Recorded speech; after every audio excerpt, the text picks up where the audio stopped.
Bismillahirrahmanirrahim. Assalamualaikum warahmatullahi wabarakatuh. Alhamdulillahi rabbil alamin. Allahumma salli ala sayyidina Muhammad wa ala ali sayyidina Muhammad. Hadirin para jemaah yang berbahagia, selamat datang ahlan wa sahlan wa marhaban bihudurikum fil Masjid Sultan Mahmud Badaruddin Jaya Wikrama Palembang. Hari ini Ahad 17 Zulqa'dah 1445 Hijriah bertepatan dengan 26 Mei 2024 Miladiah. Mari bersama kita melaksanakan sholat zuhur berjamaah. Adapun selaku tugas pada hari ini, azan telah dikumandangkan oleh Al-Ustadz Ki Agus Erwin Akib dan sholat akan diimami oleh Al-Ustadz Haji Sofwan Imran MSI. Dilanjutkan cawisan ba'da sholat bersama guru kita Al-Mukarram Al-Habib Muhammad Rizki Al-Habsyi dengan pembahasan tafsir Al-Quran. Untuk ketertiban dan kenyamanan beribadah, jamaah diharapkan untuk tidak mengaktifkan handphonenya dan barang-barang milik jamaah dititipkan pada tempatnya. Dan kami himbaukan kepada para jamaah untuk dapat mengikuti rangkaian zikir dan doa bersama imam. Demikianlah harap dimaklumi. Atas perhatiannya kami pengurus Masjid Sultan Mahmud Badaruddin Jaya Wikrama Palembang mengucapkan terima kasih. Semoga Allah Subhanahu wa taala menerima amal ibadah kita. Amin ya rabbal alamin. Wassalamualaikum warahmatullahi wabarakatuh. Allahu Akbar, Allahu Akbar. Asyhadu an la ilaha illallah. Asyhadu anna Muhammadar Rasulullah. Hayya 'alas shalah, hayya 'alal falah. Qad qamatis salatu, qad qamatis salah. Allahu Akbar, Allahu Akbar. La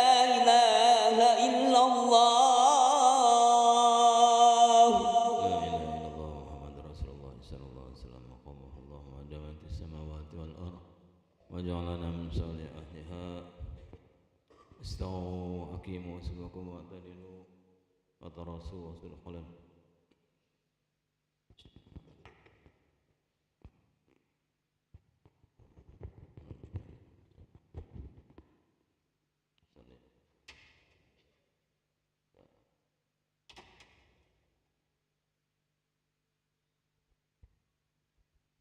Allahu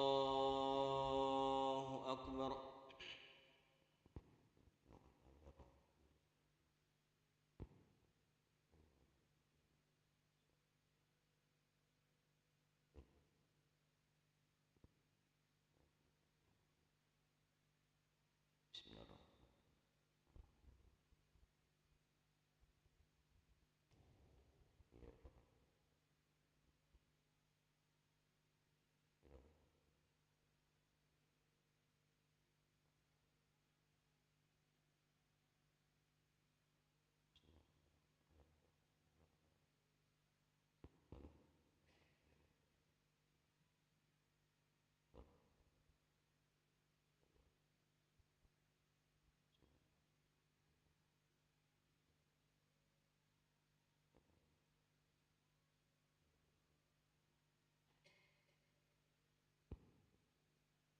Allahu Akbar.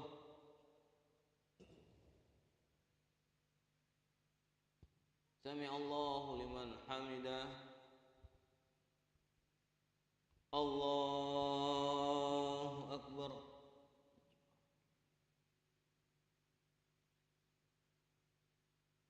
Allahu Akbar.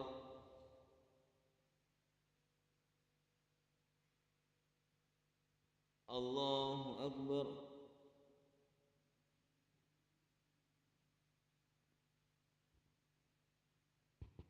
Allahu Akbar.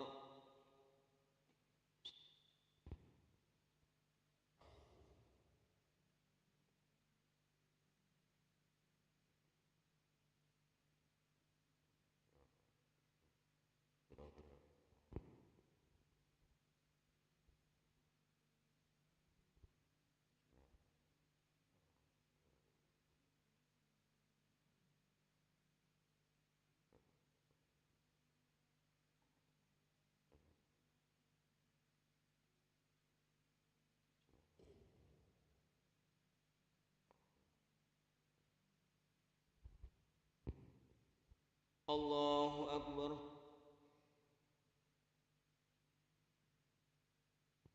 سمع الله لمن حمده الله أكبر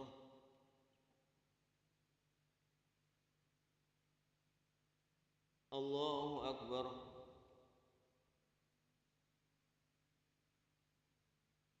الله أكبر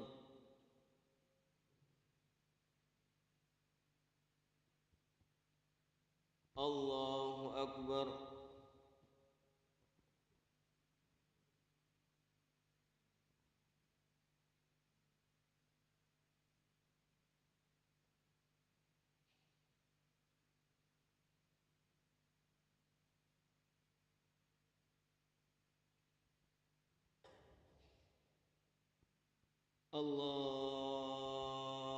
الله أكبر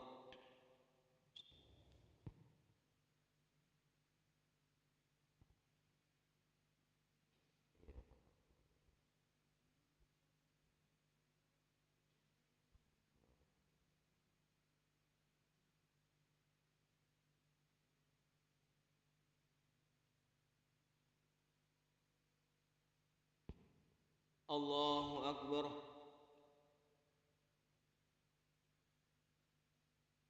سمع الله لمن حمده الله أكبر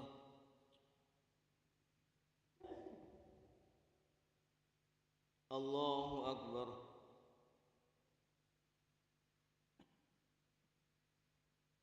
الله أكبر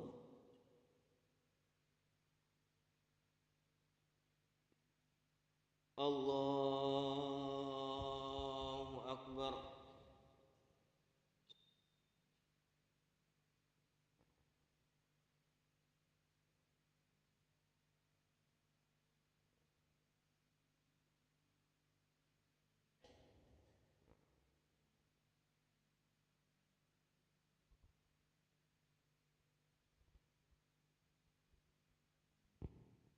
الله أكبر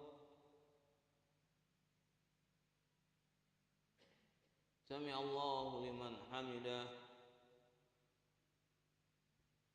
الله أكبر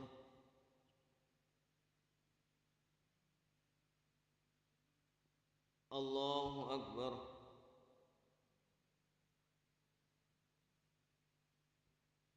الله أكبر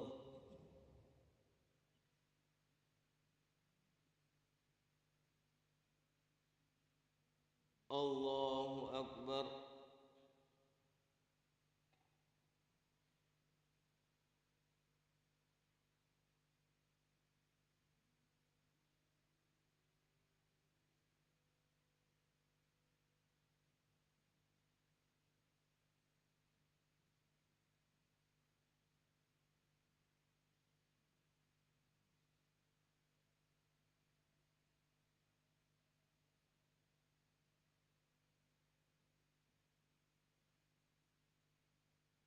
Assalamualaikum warahmatullahi Assalamualaikum warahmatullahi Alhamdulillah Astaghfirullahaladzim Astaghfirullahaladzim Astaghfirullahaladzim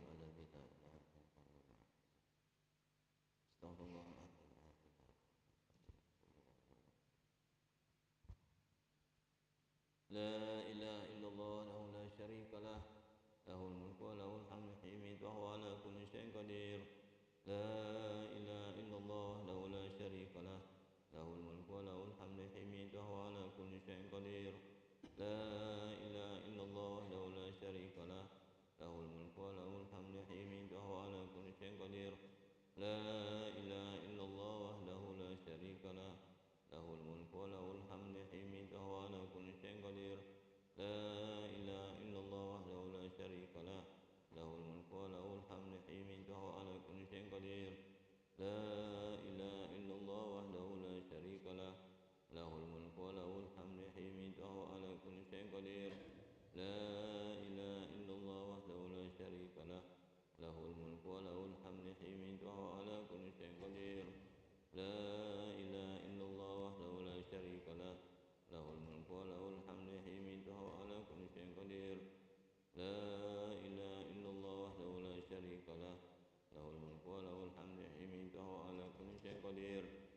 لا إله إلا الله وحده لا شريك له له الملك وله الحمد يميت وهو على كل شيء قدير اللهم أجرنا من النار اللهم أجرنا من النار اللهم أجرنا من النار اللهم أجرنا من النار اللهم أجرنا من النار اللهم أجرنا من النار اللهم أجرنا من النار السالمين اللهم أنت السلام منك السلام عليك يعود السلام فحينا ربنا بسلام وادخلنا الجنة دار السلام تبارك ربنا وتعاليت يا ذا الجلال والإكرام بسم الله الرحمن الرحيم الحمد لله رب العالمين الرحمن الرحيم مالك يوم الدين إياك نعبد وإياك نستعين اهدنا الصراط المستقيم صراط الذين أنعمت عليهم غير المغضوب عليهم ولا الضالين آمين وإلهكم إله واحد لا إله إلا هو الرحمن الرحيم الله لا إله إلا هو الحي القيوم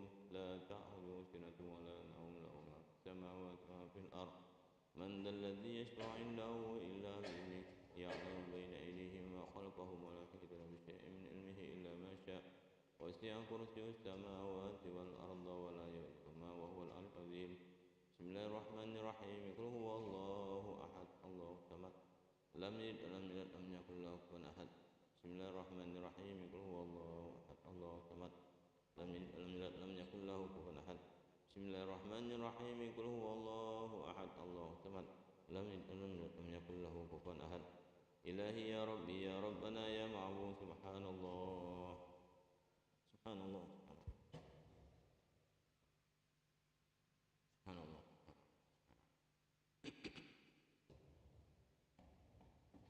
سبحان الله سبحان الله سبحان الله سبحان الله سبحان الله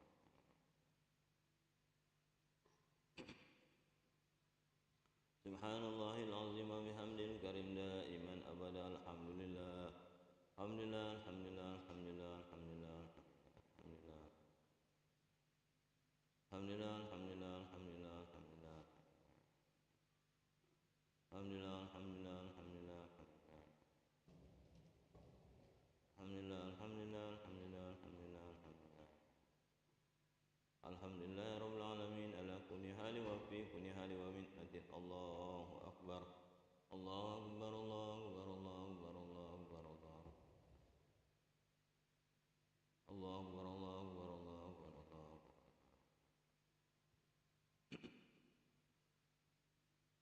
الله أكبر الله أكبر الله أكبر الله أكبر الله أكبر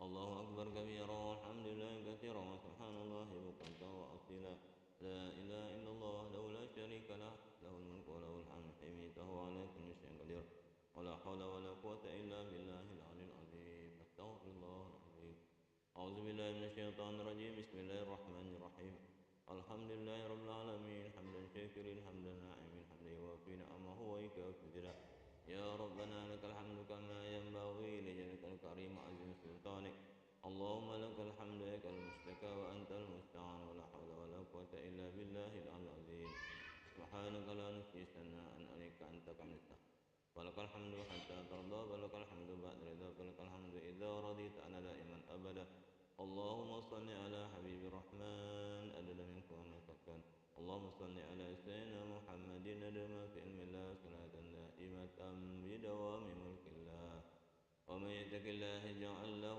مخرجا يرزقه من حيث لا يحتسب ومن يتوكل على الله فهو حسبه إن الله بلغ أمره قد جعل الله لكل شيء قدرا اللهم جملنا بالعافية والسلامة وقنا بالتقوى والاستقامة وأعذنا من موجبات الندامة إنك سميع الدعاء اللهم أسكن كبتنا في الأمور كلها وأجرنا من خزي الدنيا وعذاب الآخرة اللهم أجرنا من النار سالمين وادخلنا الجنة بسلام آمنين وقنا شر الظالمين واسترنا عن القوم الكافرين يا مجيب برحمتك يا أرحم الراحمين اللهم اغفر لنا ولوالدينا ولأولادنا ولإخواننا والمشايخنا ولأصحابنا ولأحبابنا ولمن أحسن إلينا وللمؤمنين والمؤمنات والمسلمين والمسلمات الأحياء من الأموات إنك سميع قريب مجيب الدعوات يا قاضي الحاجات اللهم إنا على ذكرك وشكرك وحسن عبادتك ربنا تقبلنا إنك أنت السميع العليم وتب علينا إنك أنت التواب الرحيم ربنا آتنا من لدنك رحمة وهيئ لنا من أمرنا رشدا ربنا آتنا في الدنيا حسنة وفي الآخرة حسنة وقنا عذاب النار وادخلنا الجنة مع الأبرار يا عزيز يا غفار العالمين وصلى الله على سيدنا محمد وعلى آله وصحبه أجمعين سبحان ربك رب العزة عما يصفون وسلام على المرسلين والحمد لله رب العالمين. الفاتحة.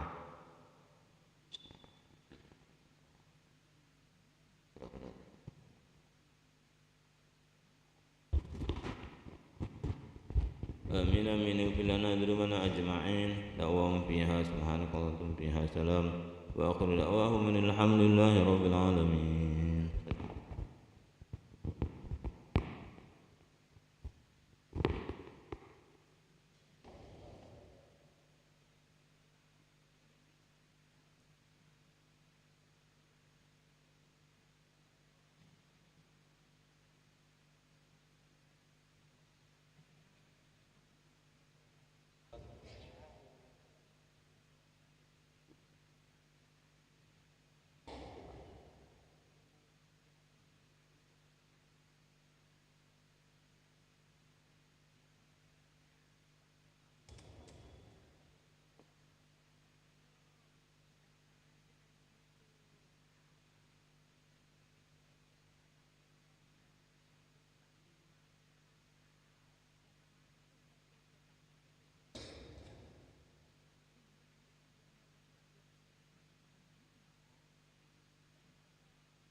Bismillahirrahmanirrahim.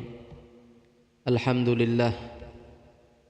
Wassalatu wassalamu ala Rasulillah Muhammad ibn Abdullah wa ala alihi wa ashabihi wa mawalah. Subhanaka la ilma lana illa ma 'allamtana innaka antal alimul hakim. Wa tub 'alaina innaka antat tawwabur rahim. Bi rabbi qiyami la bi nafsi wala siwa fa syukri lahu subhanahu wa thana'i. Assalamu alaikum warahmatullahi wabarakatuh. Alhamdulillah, bersyukur kita kehadirat Allah subhanahu wa ta'ala atas berbagai macam karunia yang telah Ia berikan kepada kita. Hingga sampai saat ini, di detik ini, Allah Ta'ala masih perkenankan kita bersama untuk sama-sama melakukan aktivitas yang bisa mendekatkan diri kita semua kepadanya, dan juga bisa menjadi perantara Allah mengampuni kesalahan dan dosa kita, dan juga bisa menjadi penyebab Allah subhanahu wa ta'ala mengkabulkan segala hajat-hajatnya kita. Amin, Allahumma amin. Ma'asyiral hadirin rahimakumullah, berhubung saat ini kita ada di penghujung bulan Dzulqa'dah, artinya sebentar lagi kita akan masuk ke dalam bulan Dzulhijjah, bulan Syawal, kemudian Dzulqa'dah, kemudian Dzulhijjah. Ketiga bulan ini letaknya berurutan, dan ternyata memang tiga-tiganya adalah termasuk daripada 4 bulan haram. Satunya lagi adalah bulan Rajab yang terletak 2 bulan sebelum bulan Ramadan. Dzulhijjah artinya bulan yang di dalamnya terdapat ibadah haji. Memang haji itu pelaksanaannya di bulan Dzulhijjah, makanya bulan itu namanya bulan Dzulhijjah, bulan yang ada ibadah hajinya. Terus lagi memang pada bulan Dzulhijjah itu selain ada ibadah haji, ada lagi satu ibadah yang sudah kita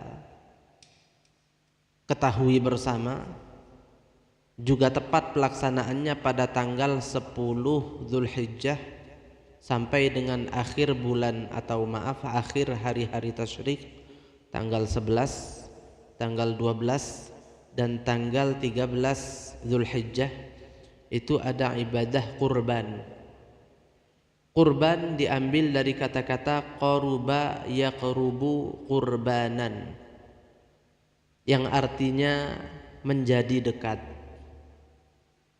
Maknanya orang yang melakukan ibadah kurban, sebenarnya dengan sembelihan yang dia sembelih itu dia berupaya untuk patuh kepada Allah dan juga melaksanakan perintah serta anjurannya agar bisa jadi lebih dekat lagi kepada Allah.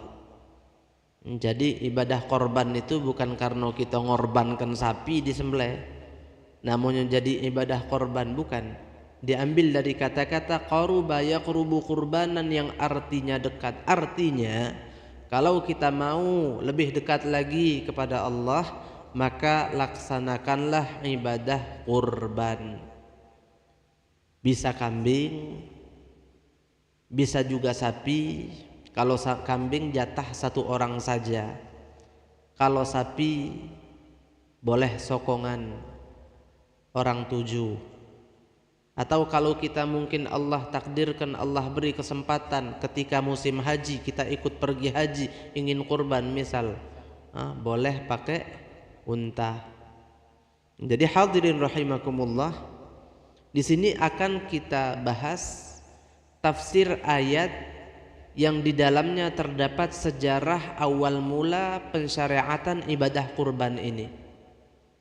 Bunyi ayatnya, falamma balagha ma'ahu as-sa'ya qala ya bunayya inni ara fil manami anni adbahuka fanzur madza tara qala ya abati if'al ma tu'mar satajiduni insya'allahu minas sabirin. Falamma aslama wa tallahu lil jabin wa nadainahu an ya Ibrahim qad saddaqtar ru'ya inna kadzalika najzil muhsinin. Ini ayat terdapat di dalam surah Saffat juz 23. Yang mana di sini dikisahkan bahwasannya Nabi Allah Ibrahim alaihi salatu wassalam bermimpi melihat dirinya menyembelih anaknya. Mimpi tersebut beliau lihat satu kali, tak beliau hiraukan. Ternyata keesokan harinya mimpi tersebut kembali terulang lagi 2 kali. Bahkan subhanallah di hari ketiga tidur malam mimpi lagi ngelihat itu. Jadi 3 kali berturut-turut. Makin yakin beliau bahwasannya benar ini mimpi dari Allah dan sebagai wahyu sekaligus perintah daripadanya untukku. Jadi kalau para nabi itu mimpinya wahyu. Jadi wahyu yang diwahyukan kepada para nabi itu dalam banyak bentuk. Ada yang langsung malaikat Jibril turun. Ada yang lewat mimpi. Nah, ini diantaranya. Ketika itu beliau sampaikan perintah ini kepada anaknya. Ya bunayya. Ya bunayya itu artinya wahai anakku, tapi panggilan sayang. Kalau panggilan biasa ya ibni, ya bani, wahai anakku. Tapi ini ya bunayya, wahai anakku tercinta. Inni ara fil manami anni adbahuk. Sesungguhnya saya melihat di dalam mimpi bahwasannya aku menyembelih kamu. Fanzur madza tara, bagaimana pendapatmu? Sebelum kita lanjutkan lagi cerita ini yang sudah familiar sekali bagi kita semua, ada sebuah ungkapan yang bisa menjawab kalau ada yang bertanya, kenapa Allah memerintahkan Nabi Ibrahim menyembelih anaknya? Apakah itu adalah sebuah perbuatan yang positif dan baik? Biasakan ibadah itu memang positif, berguna untuk yang melakukannya, seperti sholat jelas. Lebih hebat dari meditasi sholat itu. Meditasi tidak boleh pahala kecuali dengan zikir dan sholawat dan niat yang baik. Kalau berzakat jelas positif, membantu orang lain. Pergi haji, oh ya berziarah ke rumah Allah dan lain sebagainya. Semua ibadah itu positif dan baik, berguna bagi yang melakukannya. Namun ternyata Allah pernah memerintahkan hambanya untuk menyembelih anaknya. Apakah itu adalah hal yang positif? Jawabannya tentu tidak. Tapi di sini Allah sebenarnya ingin menguji ketaatan dan kepatuhan hambanya Ibrahim kepadanya. Itu tujuan yang pertama. Ada lagi tujuan lain. Apa itu? Ini diungkap di dalam salah satu tafsir atau syarah kitab tasawuf Al-Hikam Ibn Athaillah As-Sakandari. Di situ dibahas bahwa ternyata di antara tujuan Allah memerintahkan Nabi Ibrahim untuk menyembelih anaknya itu untuk menegur. Memang apa daripada Nabi Ibrahim yang perlu ditegur oleh Allah? Flashback ke belakang lagi. Jadi ternyata Nabi Ibrahim ini punya kebiasaan setiap malam keliling. Kelilingnya bukan pakai jalan kaki, bukan. Tapi beliau mengendarai buraq. Memang masyhur Nabi Ibrahim ini adalah di antara para nabi yang sering menggunakan buraq untuk kendaraannya. Bedanya kalau Nabi Muhammad naik buruk tembus 7 lapis langit sampai ke Arsy, sampai jumpa dengan Allah.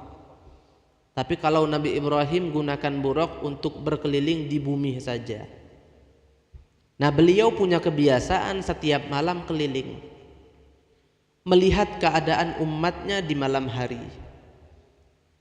Kalau ternyata beliau melihat ada salah satu dari umatnya yang di tengah malam beribadah, bertahajud, berbuat baik, maka spontan beliau berdoa untuk itu orang dengan doa yang baik. Ya Allah, ini hambamu patuh kepadamu. Ketika orang tidur saja, orang tak tahu apa yang dia lakukan, masih dia semangat untuk patuh kepadamu. Tulus betul ini orang, ya Allah. Berkahi hidupnya, luaskan rizkinya, sehatkan fisiknya, panjangkan umurnya, terima amal ibadahnya. Doa-doa baik keluar. Dan doa Nabi itu pasti Allah ijabah. Apalagi Nabi Ibrahim, Khalilullah, kekasihnya Allah. Namun kebalikannya, kalau beliau melihat di tengah malam ada yang bermaksiat, oh, beliau tak terima, sebab beliau sangat sayang dan cinta Allah. Sangat sayang, sangat cinta kepada Allah. Ada yang maksiat, langsung secara otomatis beliau marah. Keluarlah doa-doa yang tidak baik. Ya Allah, ini hambamu setiap hari makan dari rizkimu.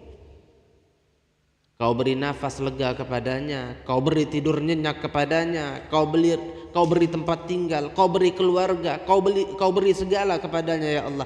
Tapi masih maksiat, turunkan azabmu untuknya, ya Allah. Matikan dia.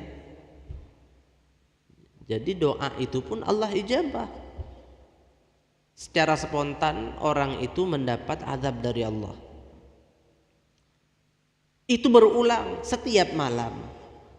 Sampai pada suatu ketika beliau tidur di malam hari, mimpi melihat bahwa beliau menyembelih anaknya sendiri yang bernama Ismail 3 malam berturut-turut, sebagai wahyu dan perintah untuk beliau melaksanakan apa yang beliau lihat di dalam mimpinya. Kata ulama, Allah suruh Nabi Ibrahim nyembelih anaknya sebagai teguran dan pelajaran. Atas apa?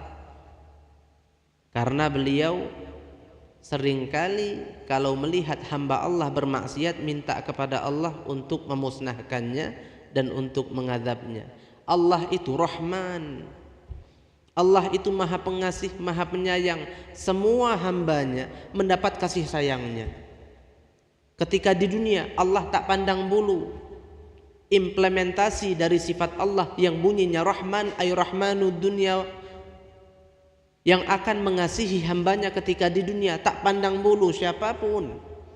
Jangankan ahli maksiat, orang kafir saja yang mengatakan Allah bukan Tuhan, atau mengatakan Allah itu punya anak, atau mengatakan Tuhan itu ada 3, mereka saja tetap Allah beri hidup layak.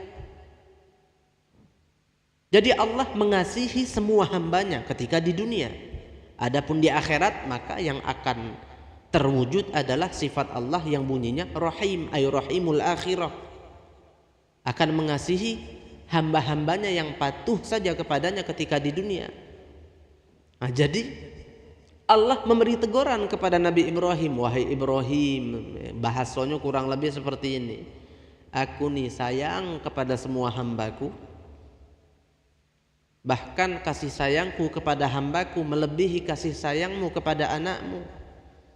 Kau suruh, kau minta kepadaku, kau mohon kepadaku agar aku memusnahkan dan mengadab hambaku yang berbuat maksiat,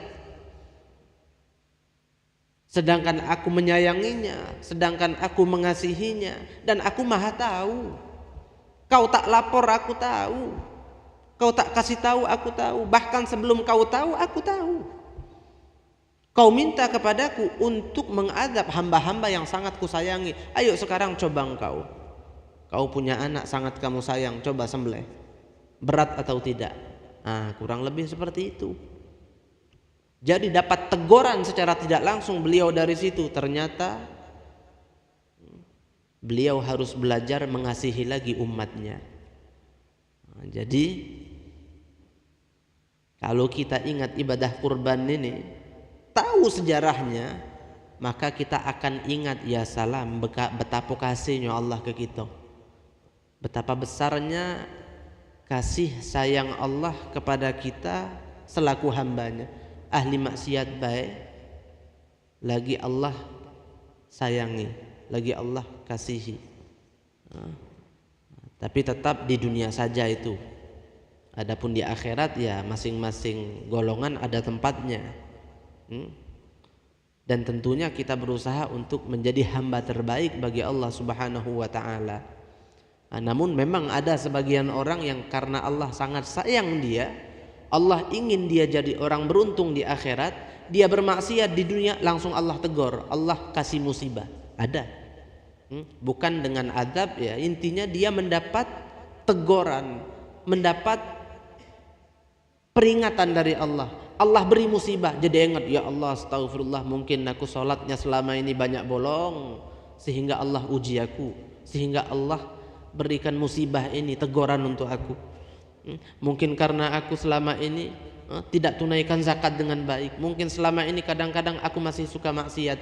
Intinya dari musibah yang dia alami, dia jadi tobat, minta ampun sama Allah. Nah, ada orang seperti itu. Dia bermaksiat, Allah tegur langsung, Allah beri ujian hidup. Sehingga apa? Di akhirat dia datang kepada Allah dalam keadaan bersih karena sudah bertobat ketika di dunia.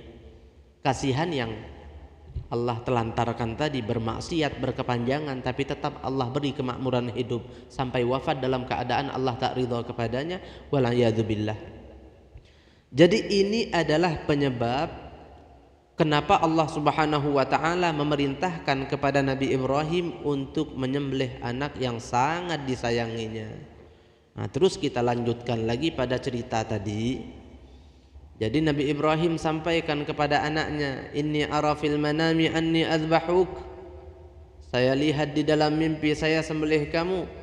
Akhirnya Nabi Ismail bilang apa? Faf'al ma tu'mar. Ya abati fa'al ma tu'mar. Wahai ayahku, lakukan saja apa yang telah Allah perintahkan kepadamu. Alangkah nikmatnya Pak punya anak cak ini. Dak payang lobi saro-saro, nak bapak nak nyembelih kamu, Allah suruh, boleh tak? Lajulah Pak. Kalau memang perintah Allah maka lakukan. Satajiduni insyaallahu minas sabirin. Insyaallah kau akan mendapatiku termasuk orang-orang yang mampu untuk bersabar. Cacam. Budak zaman ini main HP, kita mbak HP-nya ngamuk dia. Iya. Banyak kan anak-anak main HP terus orang tuanya ambil, ngamuk, teriak-teriak dia. Iya.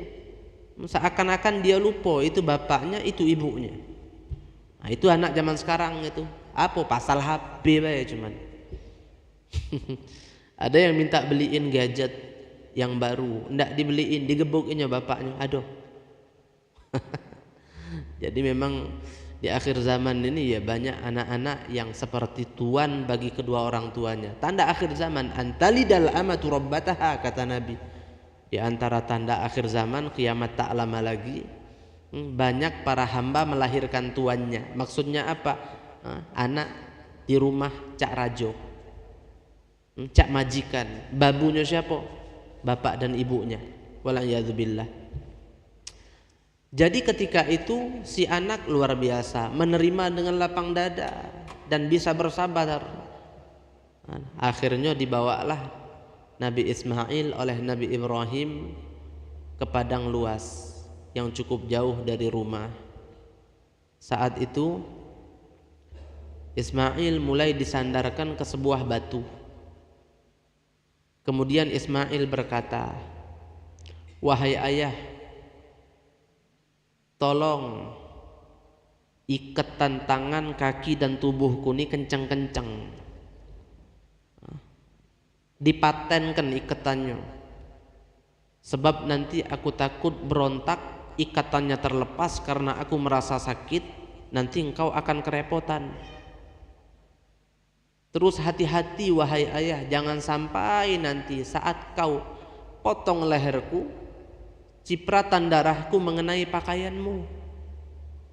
Dan plus pakaianku lucuti dulu. Kenapa? Takutnya nanti kau pulang ke rumah, ibu lihat ada darahku di bajumu, ibu tambah sedih. Pakaianku copot, jangan sampai kena darahku. Boleh kau kasihkan kepada ibu sebagai kenang-kenangan dariku dan kirim salam dariku untuknya. Nabi Ibrahim nangis tambah dengar ucapan itu. Ismail pun menangis. Dilakukan apa yang diminta oleh sang anak. Akhirnya di saat itulah Bismillahi Allahu Akbar. Mulai beliau goreskan itu pisau yang sudah ditajamkan ke leher anaknya Ismail berkali-kali. Tapi subhanallah, keajaiban terjadi. Pisau yang sudah ditajamkan tak bisa memotong. Bahkan sedikit luka pun tak ada di leher Ismail. Tapi tetap Nabi Ibrahim menggoreskan terus itu pisau ke leher Ismail. Di saat itulah Allah Subhanahu wa ta'ala menurunkan malaikat Jibril. Wahai Ibrahim, sudah cukup, jangan dilanjutkan. Allah sudah menyaksikan kepatuhanmu kepadanya. Dan Allah sungguh ridha kepadamu dan juga kepada anakmu ini. Cukup, atas perintah Allah saya bawa domba dari surga sebagai ganti posisi anakmu yang mestinya dia yang disembelih hari ini. Tak usah sembelih Ismail, sembelih domba ini saja. Nah, itu kurban pertama di dunia yang menjadi syariat kita sampai saat ini. Subhanallah, pelajarannya apa kira-kira? Nabi Ibrahim Allah suruh nyembelih anak, nurut. Lah kita ini Allah nyuruh apa? Cuman sholat 5 waktu. Apa beratnya? Tapi masih banyak yang ninggalkan. Pasal apa? Males. Kalau ditanya ngapa dak sholat, sibuk. Sibuk apa? Sibuk ngejar neraka. Sesibuk apapun sholat itu sebentar. Cuman memang subhanallah, orang yang hatinya gelap pinter beralasan, kotor badan. Kami ini nukang, tidak lemak sholat baju kotor. Kotor belum tentu najis. Najis pun harus ganti, siapkan pakaian buat sholat. Tidak ada alasan. Orang yang terbaring saja di rumah sakit tak mampu apa-apa, dalam fikih itu cuman mampu kedipkan mata, sholat pakai kedipan mata. Yang sehat afiat ngalaskan kesibukan gara-gara bilang cari nafkah, oi, cari rizki, oi, ngidupin anak bini, oi, nak nyekolahkan anak, oi, ninggalkan sholat. Seakan-akan dia yang Tuhan yang memberikan rizki kepada anak istrinya, padahal Allah. Jadi subhanallah, Nabi Ibrahim itu Allah suruh nyembelih anak, bismillah. Kita apa diminta Allah? Kati, cuman sholat saja 5 waktu. Cuman puasa sebulan, pada 12 bulan itu sebulan baik cuman puasa. Tidak ada banyak. Allah minta kepada kita. Simple, semua ringan dikerjakan. Kok masih berat? Subhanallah, ya akhir zaman. Nah, kalau orang masjid ini enggak, subhanallah, alhamdulillah, sholat terus berjamaah. Tapi realita yang ada saat ini, yang kita sebut tadi memang ada. Bukan fitnah, bukan tuduhan sembarangan, tidak. Subhanallah, sampai-sampai kalau ada orang sholatnya rajin dibilangin alim dia nih. Ngapa? Tidak pernah tinggal 5 waktu. La ilaha illallah. Kewajiban itu. Lihat orang 5 waktu sholat rutin, ya memang seharusnya begitu. Memang sudah jauh kita dari apa yang mesti sebenarnya kita lakoni. Ma'asyiral hadirin rahimakumullah. Nah, jadi kalau kita lihat ada orang malas sholat, doakan. Didoakan baik, nak nasihati kalau bisa lebih bagus. Cuman kalau lo kak bebalaan, kalau lo kak dibilang sudahlah kamu nih soalim pula, sudahlah kamu cak kamu baik ngidupin aku sama anak bini aku, doakan baik orang seperti itu. Insyaallah Allah Subhanahu wa ta'ala berikan hidayah kepada kita semua. Ma'asyiral hadirin rahimakumullah. Jadi itu adalah pelajaran yang sangat perlu kita ingat. Nabi Ibrahim perintahnya seperti itu, beliau bisa patuh. Dan kita alhamdulillah Allah tak minta macam-macam. Salat 5 waktu, ada harta lebih maka setahun sekali zakati. Itu pun cuma 2,5%, jauh lebih kecil ketimbang pajak pemerintah, lebih kecil ketimbang pajak negara. Nah, mudah-mudahan Allah Subhanahu wa taala ampuni dosa kita, Allah terima amal ibadah kita, Allah rahmati kita semua, dan Allah Subhanahu wa taala berikan kepada kita kecintaan daripadanya. Allah jaga diri kita, dan juga Allah jaga segala apa yang kita miliki, termasuk harta kita, keluarga kita, keselamatan kita, kesehatan kita. Amin, Allahumma amin. Mungkin hanya ini yang bisa Al-Faqir sampaikan. Ada salah-salah kata, maafkan. Dan kepada Allah saya mohon ampun. Hadza ma naqulu lakum wal afu minkum. Kita tutup dengan doa bersama. A'udzubillahi minasyaitonir rajim. Bismillahirrahmanirrahim. Allahumma ij'al jam'ana hadza jam'an marhuma wa tafarruqana min ba'dihi tafarruqan ma'suma. ولا تجعل فينا ولا معنا ولا حوالينا شقيا ولا مطرودا ولا محروما. ربنا هب لنا من أزواجنا وذرياتنا قرة أعين واجعلنا للمتقين إماما. اللهم بارك لنا في ذرياتنا ولا تضرهم ووفقنا ووفقهم لطاعتك وارزقنا برهم. ربنا اغفر لنا ولوالدينا ولمشايخنا ولأساتذتنا وارحمهم كما ربونا صغارا.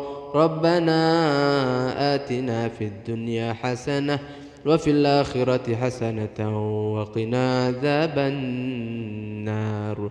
وصلى الله على سيدنا محمد وعلى آله وصحبه وسلم. والحمد لله رب العالمين. السلام عليكم ورحمة الله وبركاته.